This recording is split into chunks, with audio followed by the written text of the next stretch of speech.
Chapitre 2. La planification de l'audit.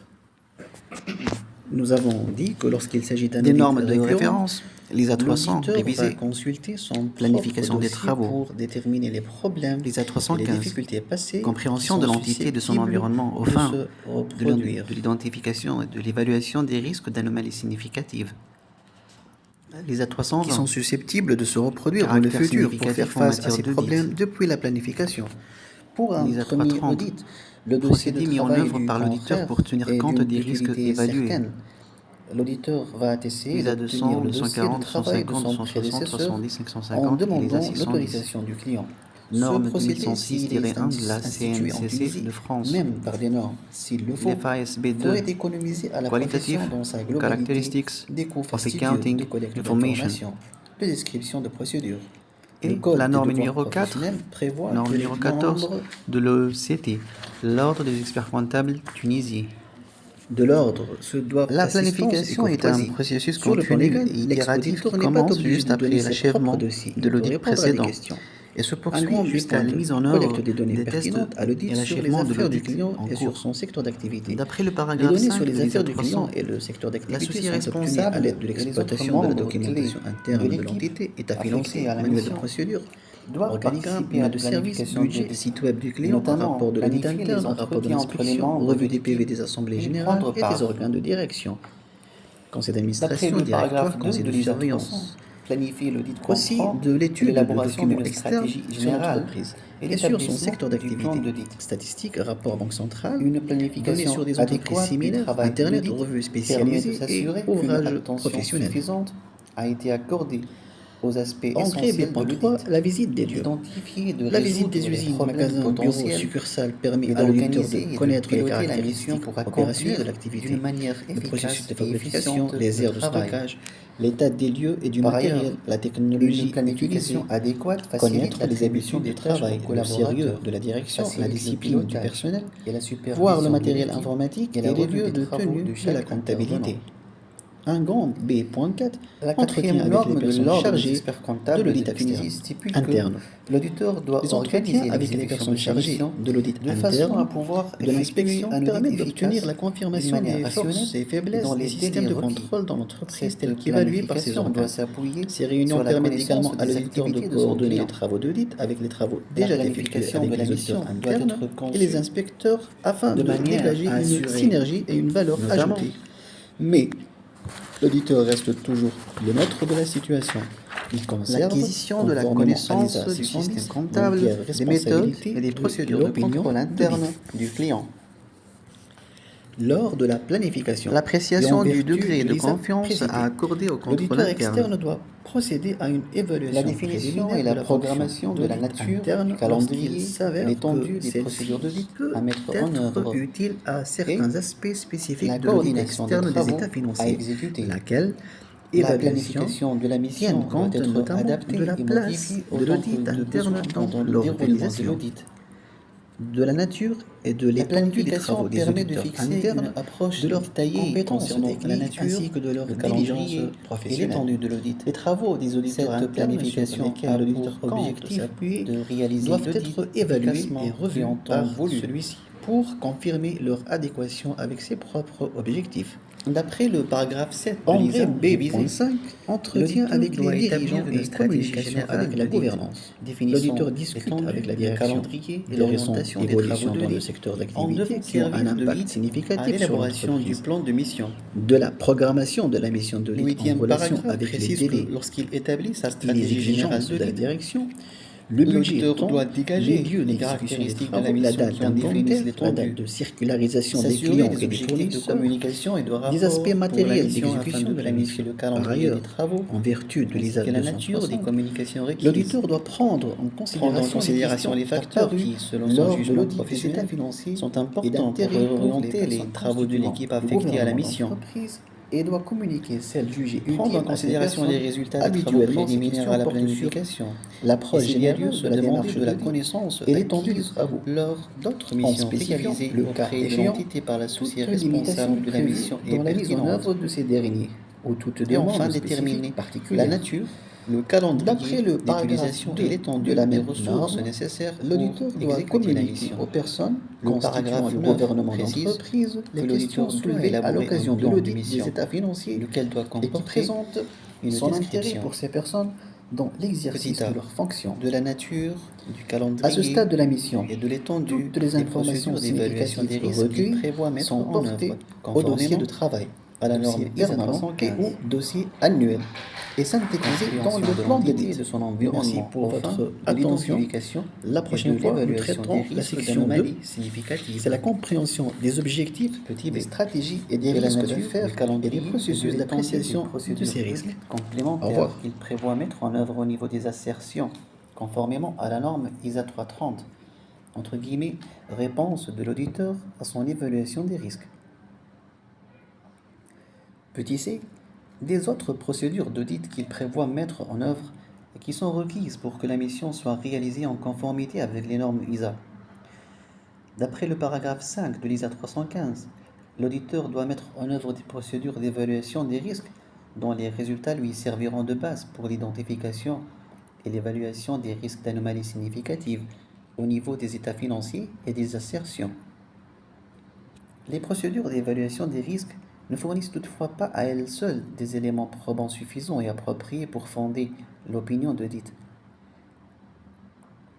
D'après l'ISA 315, entre guillemets, la connaissance qu'a l'auditeur de l'entité de son environnement consiste en la prise de connaissance des caractéristiques suivantes.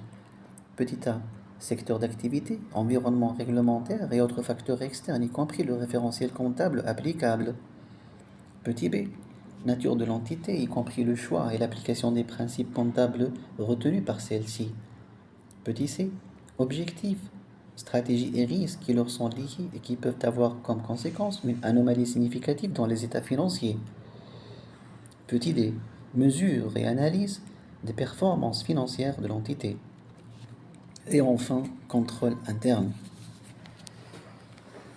Au terme de l'ISA 315, acquérir la connaissance de l'entité et de son environnement est un aspect essentiel de la conduite d'un audit conforme aux normes ISA.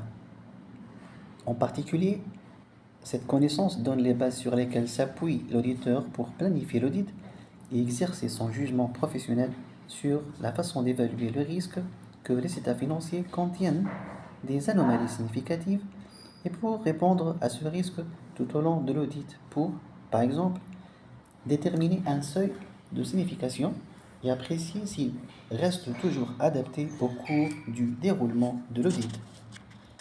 Deuxième tiré, examiner le bien fondé des principes comptables suivis et la pertinence des informations fournies dans les états financiers. Identifier les domaines pour lesquels des procédures spécifiques peuvent s'avérer nécessaires. Par exemple, les opérations réalisées avec des parties liées, le caractère approprié de l'hypothèse de continuité d'exploitation retenue par la direction. Concevoir et mettre en œuvre des procédures d'audit complémentaires pour réduire le risque d'audit à un niveau faible, acceptable et évaluer le caractère suffisant et approprié des éléments probants recueillis, tels que le caractère approprié des hypothèses retenues par la direction et des déclarations orales et écrites faites par celle-ci. En conséquence, la planification comprend donc les 7 étapes pédagogiques suivantes. 1. La compréhension de l'entité et de son secteur d'activité. Deuxièmement, la compréhension des objectifs et stratégies et des risques d'affaires et des processus d'appréciation de ces risques. 3. Compréhension des composantes du contrôle interne et l'identification des processus clés. 4. La fixation du seuil de signification globale. 5. L'examen analytique préliminaire.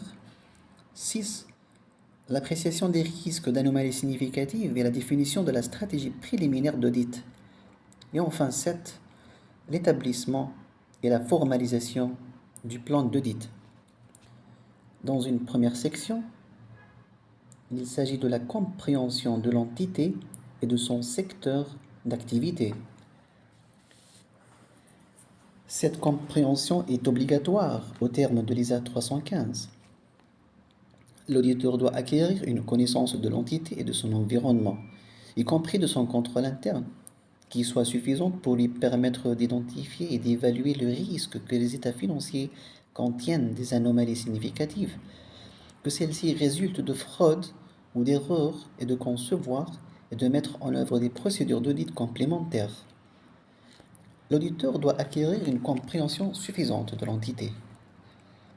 L'auditeur doit acquérir la connaissance du secteur d'activité concerné, de l'environnement réglementaire et des autres facteurs externes, y compris le référentiel comptable applicable. Ces facteurs incluent les éléments sectoriels tels que le marché, la concurrence, les relations avec les fournisseurs et les clients, les développements technologiques, l'environnement réglementaire. Parmi d'autres sujets englobe le référentiel comptable applicable,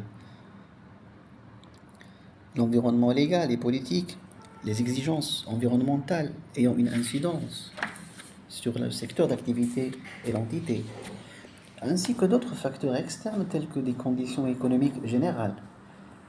Ainsi, l'auditeur ne doit pas perdre de vue durant toute la mission le contexte dans lequel évolue l'entreprise cliente.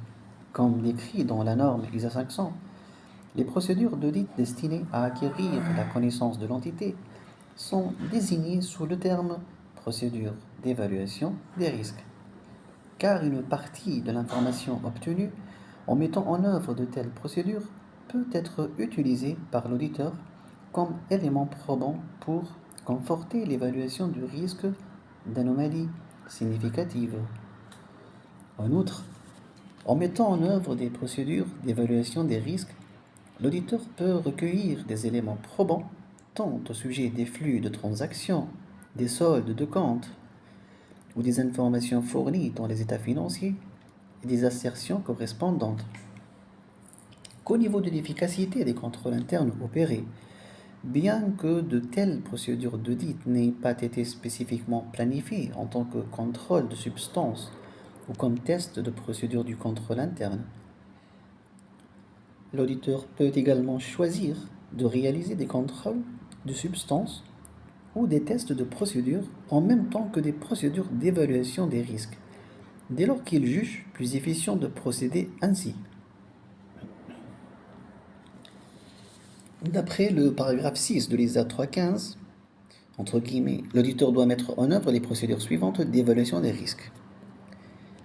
En petit a, demande d'informations auprès de la direction et d'autres personnes au sein de l'entité qui, d'après le jugement de l'auditeur, peuvent disposer d'informations utiles pour aider à identifier les risques d'anomalies significatives dues aux fraudes et erreurs. Petit b, procédure analytique et observation et inspection. L'auditeur n'est pas tenu de mettre en œuvre toutes les procédures d'évaluation des risques rappelées ci-dessus pour chacun des aspects de la prise de connaissance. Cependant, il est tenu d'exécuter toutes les procédures d'évaluation des risques dans le but d'obtenir la connaissance de l'entité requise.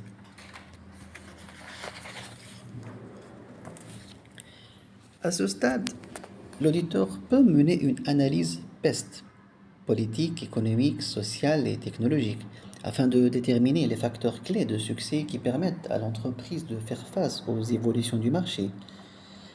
Ainsi, il analysera les évolutions du cadre politique, le cadre réglementaire régissant l'activité du client, le cas de nouvelles exigences environnementales qui obligent de fermer une unité de production, les évolutions économiques au sens large, évolution du PIB, poids du secteur, inflation, chômage, taux d'intérêt, taux de change. Il analysera les évolutions technologiques que connaît le secteur de l'entité auditée. Un grand A, les techniques utilisées par l'auditeur pour la compréhension de l'entité de son secteur d'activité. L'auditeur procédera à ce stade de la mission à l'identification des parties liées, l'identification des principes et normes comptables applicables, la compréhension et l'appréciation de l'environnement juridique et fiscal, et la mesure et la revue de la performance financière de l'entité. Identification des parties liées et des informations à fournir les concernant. L'auditeur doit identifier les parties liées et les opérations entre celles-ci pour planifier les procédures d'audit qui s'imposent. En effet, d'après le paragraphe 14 de l'ISA 550, l'auditeur doit mettre en œuvre des procédures appropriées d'évaluation des risques et se renseigner auprès de la direction dans le but d'obtenir une compréhension des contrôles mis en place à l'effet de identifier les comptes, l'information fournie et transactions concernant les parties liées en conformité avec le référentiel comptable applicable, autoriser et approuver les transactions significatives et autres arrangements avec les parties liées, autoriser et approuver les transactions significatives et autres arrangements en dehors du cours normal des affaires. Dans ce cadre, la norme 24 de l'IASC donne les définitions suivantes. Parties liées, des parties sont considérées comme liées si l'une d'elles a la faculté d'exercer un contrôle sur une partie ou une influence notable sur l'autre lors de la prise de décision financière ou opérationnelle. Opération entre parties liées. Un transfert de ressources, de services ou d'obligations entre des parties liées sans tenir compte du fait qu'un prix soit facturé ou non. Le système comptable des entreprises exige la divulgation dans les notes aux états financiers d'informations concernant les transactions avec parties liées. La norme précise dans le paragraphe 5A5 que, entre guillemets, l'existence des relations suivantes peut indiquer la présence de contrôle ou d'influence notable. Petit a, la participation directe ou indirecte dans le capital ou autre intérêt financier détenu dans l'entité. Petit b, la participation directe ou indirecte dans le capital ou autre intérêt financier de l'entité dans d'autres entités. Petit c, faire partie de se charger de la gouvernance ou des dirigeants clés. Petit d, être un membre de famille proche de toute personne citée au paragraphe C. Et enfin, petit e, avoir une relation d'affaires significative avec toute personne citée au paragraphe C. D'après le paragraphe A22 de l'ISA 550, l'auditeur vérifie des enregistrements et documents qui peuvent fournir des informations sur les parties liées.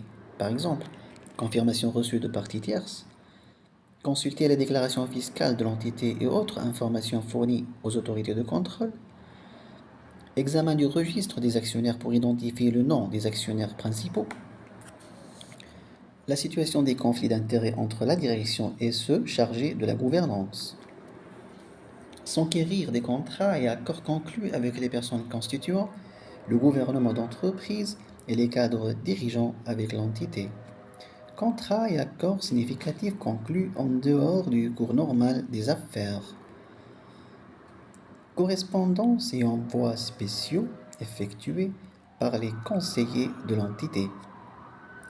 Contrat d'assurance vie. Les principaux contrats renégociés par l'entité au cours de la période.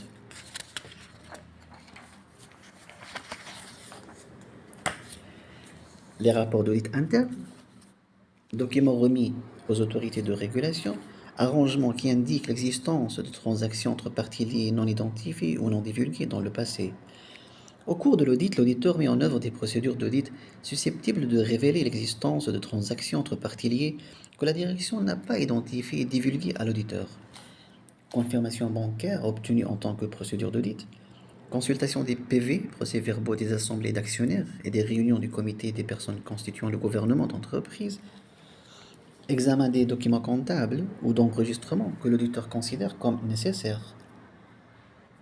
En pratique, l'auditeur doit donc obtenir la liste des participations de l'entreprise, la liste des actionnaires de l'entreprise et la liste des opérations réalisées par l'entreprise auditée avec les sociétés apparentées, les sociétés dépendantes du groupe dont l'entreprise dépend mais indépendantes entre elles, et les sociétés ayant des liens avec ses organes de gouvernance et dirigeants.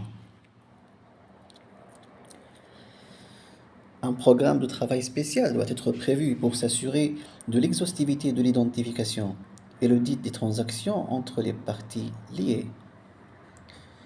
Au cours de l'audit, l'auditeur reste attentif aux transactions qui paraissent inhabituelles à l'égard des circonstances et qui peuvent indiquer l'existence de parties liées.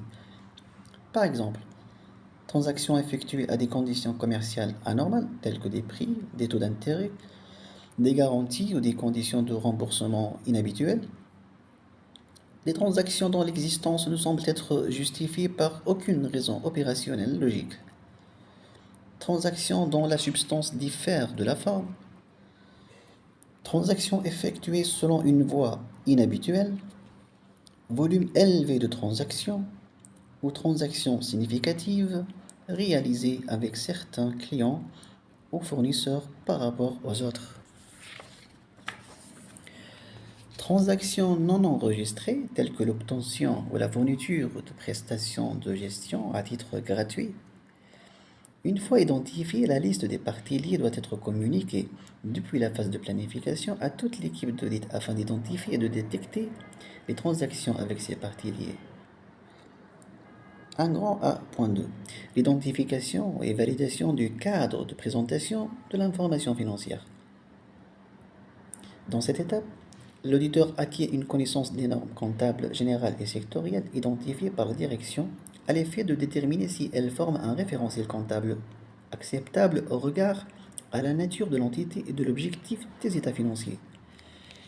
En effet, au terme de l'ISA 315, l'auditeur doit acquérir la connaissance du choix et de l'application des méthodes comptables retenues par l'entité et apprécier si elles sont appropriées au regard de son activité et sont conformes au référentiel comptable applicable et aux méthodes comptables utilisées dans le secteur d'activité concerné. Cette prise de connaissance comprend également la revue des méthodes que l'entité utilise pour comptabiliser les opérations significatives et inhabituelles, de l'impact des méthodes comptables significatives dans des domaines controversés ou nouveaux pour lesquels il n'existe pas de règles édictées ou de consensus, et des changements dans les méthodes comptables suivies par l'entité. L'auditeur identifie également les normes et les réglementations en matière d'information financière qui sont nouvelles pour l'entité et examine comment l'entité les adoptera. Lorsque l'entité a modifié ses options ou sa manière d'appliquer une méthode comptable significative, l'auditeur s'interroge sur les raisons du changement et si celui-ci est approprié et conforme aux exigences du référentiel comptable applicable.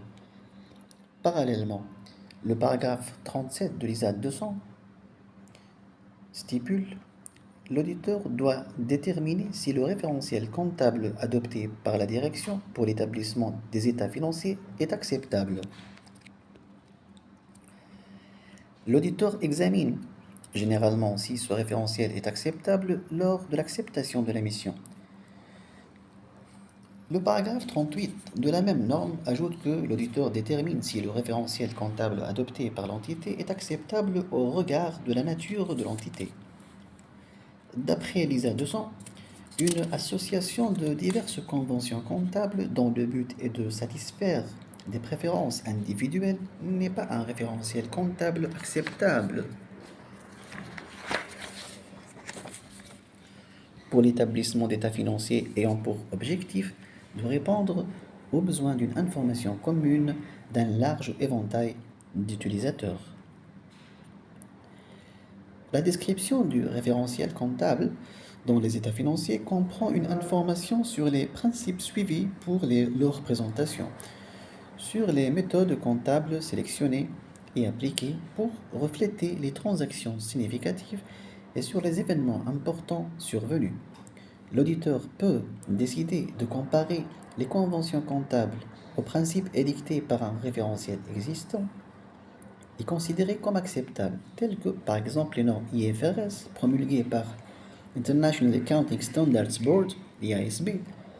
Pour l'audit d'une petite entité, il peut décider de comparer ces conventions comptables à un référentiel comptable édicté spécialement à l'intention de ces entités par un organisme normalisateur autorisé ou reconnu. Lorsque l'auditeur procède à une telle comparaison et qu'il identifie des différences, la décision quant au fait de savoir si les conventions comptables adoptées par la direction constituent un référentiel comptable acceptable repose sur la prise en compte des raisons de ces différences et sur la possibilité qu'elles puissent conduire à la présentation d'états financiers mensongers. D'après le paragraphe 24 de l'ISA 3.15, les textes législatifs et réglementaires déterminent souvent le référentiel comptable applicable devant être utilisé par la direction pour l'établissement des états financiers de l'entité.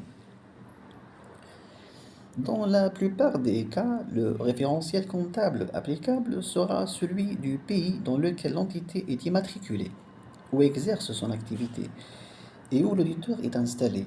Ce dernier ainsi que l'entité auront une connaissance commune de ce référentiel. Dans certains cas, il peut ne pas exister dans le pays de référentiel comptable. Le choix de l'entité sera alors régi par la pratique locale, la pratique sectorielle, les besoins des utilisateurs ou d'autres facteurs. Les principes et normes comptables appliqués par le client sont normalement étayés dans un manuel comptable rendu obligatoire en Tunisie par la norme comptable générale. Les principales options et choix comptables sont fixés dans ce manuel. Lorsque l'auditeur conclut que le référentiel comptable adopté par la direction n'est pas acceptable, il s'interroge sur les implications quant à la poursuite de sa mission. Grand A.3. Compréhension et appréciation de l'environnement juridique et fiscal du client. D'après le paragraphe 22 de l'ISA 315, l'auditeur doit acquérir la connaissance du secteur d'activité concerné, de l'environnement réglementaire, conformément à l'ISA 250, prise en compte des textes législatifs et réglementaires dans l'audit des états financiers. Pour planifier l'audit, l'auditeur doit acquérir une connaissance générale du cadre légal et réglementaire dans lequel s'inscrit l'entité et son secteur d'activité et déterminer dans quelle mesure elle s'y conforme. L'auditeur doit planifier et conduire son audit avec une attitude de scepticisme professionnel. Cela implique que l'auditeur doit reconnaître qu'il peut exister des circonstances à l'origine du non-respect par l'entité des textes législatifs et réglementaires. L'auditeur doit, en d'autres termes, faire preuve d'esprit critique tout au long de la mission. Au sens de l'ISA 200, un esprit critique signifie que l'auditeur apprécie avec circonspection la véracité des éléments probants obtenus et reste alerte à ceux qui sont contradictoires ou amènent à des questions sur leur validité ou sur les déclarations de la direction. Pour prendre connaissance de l'environnement juridique et fiscal de son client, l'auditeur doit obtenir la documentation juridique nécessaire, statut, PV, des assemblées générales des 3 derniers exercices, convention collective, matricule fiscale, immatriculation au registre de commerce, affiliation de la CNSS, Caisse nationale de sécurité sociale. Vérifier la conformité de l'activité avec la réglementation et les lois en vigueur. Vérifier la conformité avec le droit de travail en matière de gestion des ressources humaines. Et se renseigner sur le régime fiscal de l'entité en matière d'impôts directs et d'impôts indirects. Et vérifier la conformité avec la réglementation fiscale en vigueur. Grand A.4. Mesure et revue de la performance financière de l'entité. Conformément au paragraphe 15 de la norme ISA 315, l'auditeur doit acquérir la connaissance des outils de mesure et d'analyse de la performance financière, de connaissance des outils de mesure et d'analyse de la performance financière de l'entité. Les mesures de la performance et leur analyse donnent à l'auditeur une indication sur les aspects de la performance de l'entité que la direction et d'autres personnes considèrent comme importants.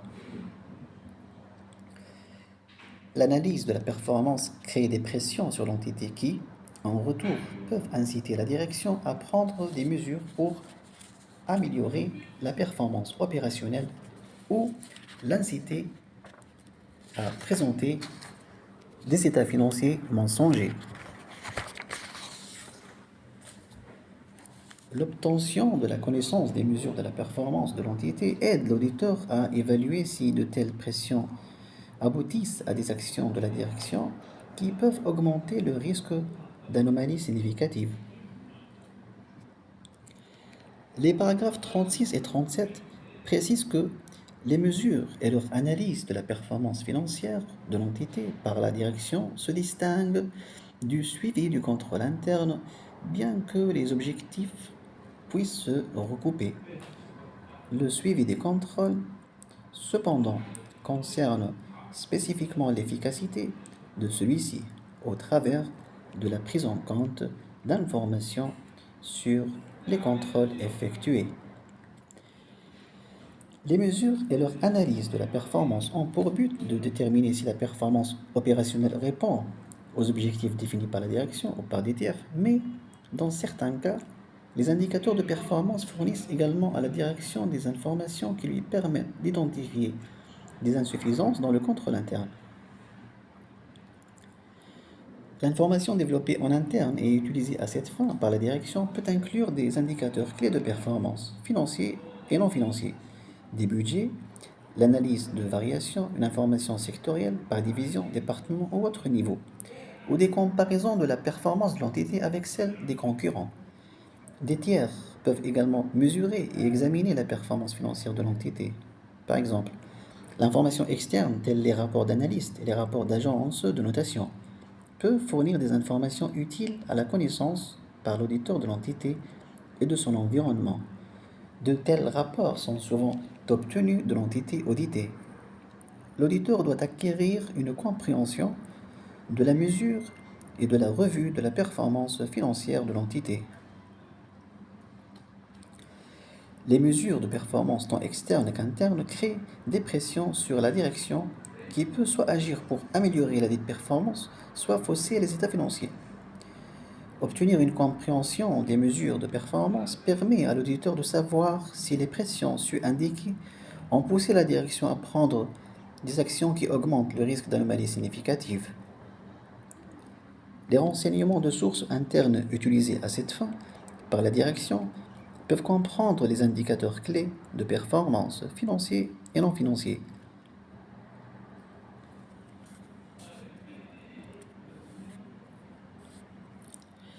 Les parties externes peuvent aussi mesurer et passer en revue la performance financière de l'entité. Par exemple, des sources d'évaluation du crédit peuvent fournir aux vérificateurs des renseignements utiles pour la compréhension de l'entité et de son environnement. Ces rapports sont souvent obtenus de l'entité qui fait l'objet de l'audit. Un grand B, les moyens utilisés par l'auditeur pour la compréhension de l'entité et de son secteur d'activité. La connaissance de l'entité et de son secteur a pour objet d'avoir une connaissance suffisante des activités de l'entité afin d'identifier et de comprendre les événements, opérations et pratiques de l'entité qui, d'après son jugement professionnel, peuvent avoir une incidence significative sur les états financiers, sur son examen ou sur le rapport d'audit. D'après le paragraphe 7 de l'ISA 315, les procédés d'audit visant l'acquisition d'une compréhension sont désignés comme des procédés d'appréciation des risques. Du fait qu'une partie des informations obtenues par suite de l'application de ces procédés peuvent être utilisées comme éléments probants par l'auditeur à l'appui de son appréciation des risques d'anomalies significatives dans les états financiers. D'après le paragraphe 18 de l'ISA 315, les membres de l'équipe d'audit doivent discuter du risque que les états financiers de l'entité contiennent des anomalies significatives. À cet effet, la prise de connaissance peut être effectuée notamment par le biais de revue des dossiers de travail de l'exercice précédent, collecte de données pertinentes à l'audit sur les affaires du client et le secteur, visite des lieux, entretien avec les personnes chargées de l'audit interne et de l'inspection, entretien avec les dirigeants et communication avec la gouvernance. 1B.1 Revue des dossiers de travail de l'exercice précédent. Lorsqu'il s'agit d'un audit récurrent, l'auditeur va consulter son propre dossier pour déterminer les problèmes et les difficultés passées qui sont susceptibles de se reproduire dans le futur pour faire face à ces problèmes depuis la planification.